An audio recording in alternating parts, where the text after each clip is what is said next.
Hey everyone, this is Mike and today we're going to be taking a look at my top 10 games that are currently on sale during the Steam Summer Sale. Now the Summer Sale will run until July the 9th, so there's still plenty of time for you to pick up some of these games if you can't pick them up right away.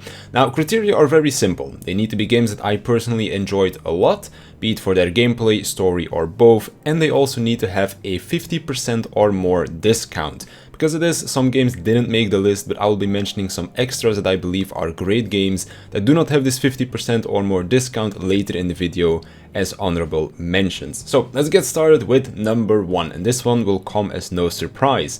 Final Fantasy XIV Shadowbringers. If you've been watching my channel for a while, then you will know that this is my most played game of all time by far. It's my favorite MMO because of many reasons. It has a great story, especially the Shadowbringers story. There's a wide variety of jobs available to choose from that you can level all on a single character, so you don't need to go through this very lengthy story every single time.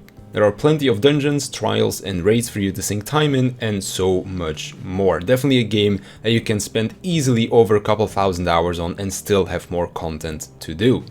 Moving over to game number 2, Celeste. If you're a fan of platformer games, then you 100% need to play this. This is in my opinion the best platformer that has ever been made, offering a story and a challenge, and the story chapters can get quite challenging towards the later chapters as well. But if that wasn't enough for you, if it wasn't enough of a challenge, then every story chapter also has a B and a C side that will basically offer you the challenge that the story version didn't. There's also a very big speedrunning community surrounding this game, so whether you're into it for the story, the challenge of the B and the C sides, or just to speedrun it, Celeste is a great pickup and a must-have for pretty much everyone that even has the slightest interest in a platformer game. Next up, Gree. This is a beautiful little game that offers a very immersive experience. Now the game is very short, it took me about 3 to 4 hours to complete, but it was just an incredible experience. If you're looking for something short, immersive and beautiful for yourself to enjoy, then this one is definitely worth your time to just spend an afternoon playing on, because I definitely cannot recommend this game enough. Speaking of beautiful games all about exploration, we have Hob. This game is all about exploring a world that is taken over by a blight and also restoring the world into its former glory. At the start of the story you lose your arm, which then gets replaced by the arm of your golem friend that you find at the start of the story, and you will come across here or there in the later parts of the story as well. Now as you progress through the story you will be able to upgrade your arm and weapon to open up new paths and areas of the map, and at some point you will even be able to transform large portions of the map as you discover the secrets of an ancient civilization. If you like Metroidvania style games, then Hob is definitely worth a look. Staying with Metroidvanias, Hollow Knight. I recently played through this game for the first time and I actually don't know why it took me so long to do so, because the game looks great, it has good music, the combat is fun as well, there's plenty of story for you to get invested to, and to top it all off, a sequel is in the works as well, which hopefully is coming out later this year, but we don't have an actual release date of that one just yet. If my recommendation isn't enough, then just look at the overwhelmingly positive reviews on Steam. Once you're done with the main story, there's also a couple of DLCs for you to play through that add even more hours of gameplay on top of the already 20 to 24 hours that is there in the base game, so definitely a good one to check out. Moving into the roguelike section on the video. Now, I'm a very big fan of the genre, so of course a few games slipped onto the list here as well. Starting off with Wizard of Legend, one of my personal favorites. Also backed this game back on Kickstarter, and I even created a spell that is in the game as well, so very cool stuff. Now, the game offers a very large amount of customization before you begin a run. Usually in roguelikes there is a default setup, or you only have one weapon or something like that, but in this one you get to choose a spell or a couple of different spells, a relic and an outfit before you even get started into the run, thus having a lot of customization before you already begin your journey.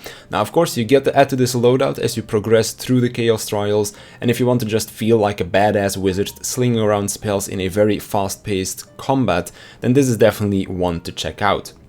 Now, if fast-paced combat isn't your thing, you'd like to take things a little bit slower and stick to the shadows, then Invisible Ink might be for you. It's a turn-based stealth roguelike. It's very unique. Basically, I never really played a stealth game other than this that was able to offer a turn-based stealth gameplay, and on top of that, there's also a lot of customization and some story, and basically all of those things together will make it so that you've got yourself a pretty great and unique game. Last but not least, we have Slate Aspire, deck building roguelike. I don't think this game really needs much of an introduction. Play cards, slay foes to add more cards to your deck, and ascend Aspire to face the final boss.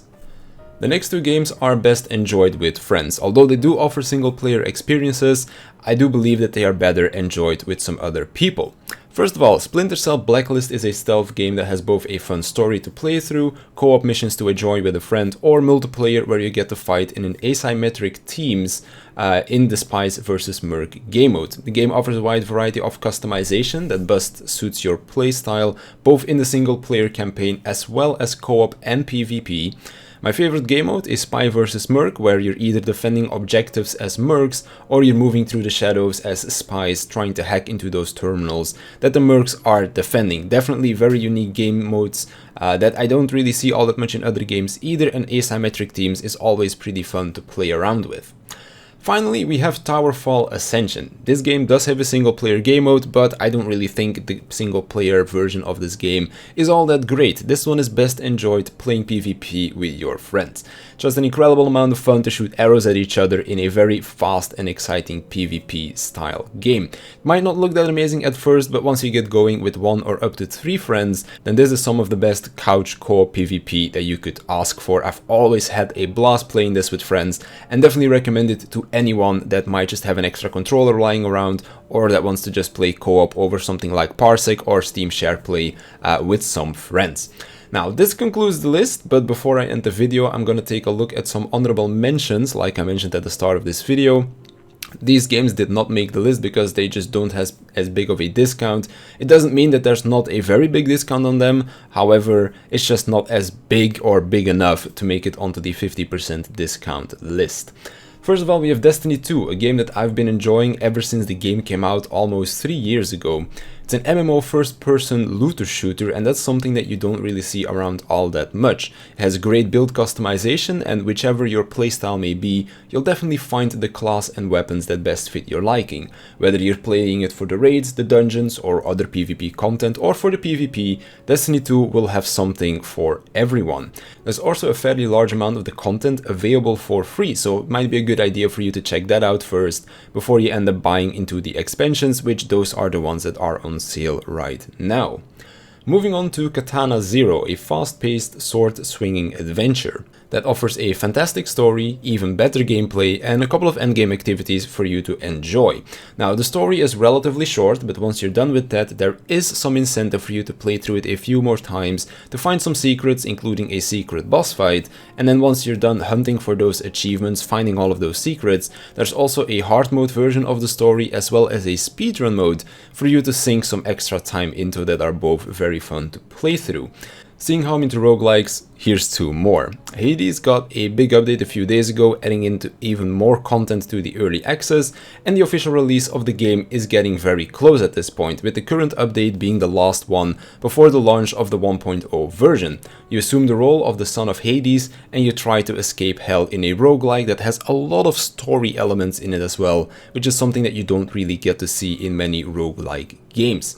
And our last game we have is Curse of the Dead Gods, another roguelike that is still in early access, but just like Hades, this one shows great promise. Make your way down into the cursed temple of the Jaguar or the Serpent Catacombs. The deeper you go, the more you will lose your sanity and eventually become cursed. But these curses aren't all bad, as most curses will also have an upside, a double-edged sword so to speak. So master your weapons and your curses to try and make it all the way down into the temple to claim treasure.